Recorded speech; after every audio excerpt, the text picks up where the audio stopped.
Hotwire Spark was recently released, and it is a live reloading system for Hotwire applications.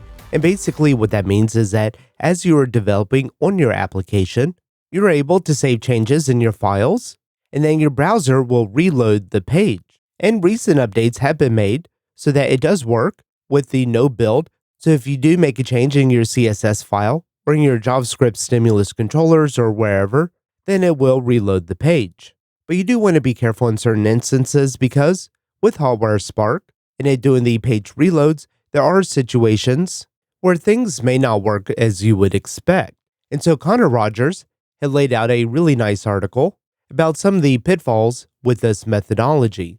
And so definitely check out his blog post, which I'll link in the show notes, because it does cover some important information that you do need to be aware of, but also keep in mind that some things, like only Importmaps are supported, is no longer true because those have been addressed. And so while this article was pretty critical on Hotwire Spark, I do really appreciate Connor's openness and initiative to create issues on GitHub for Hotwire Spark.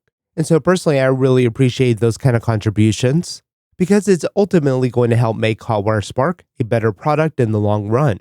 And so in this episode, we're going to look at Hotwire Spark and just some of the configuration options that you'll need to be aware of to get it working appropriately in your application.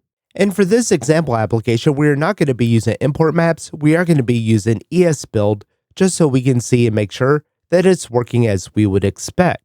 And did you know that you can go to railsstore.com to get your own Ruby on Rails t-shirt or your Drift and Ruby t-shirt? To watch this full episode and more videos, visit driftandruby.com and subscribe to the Pro membership.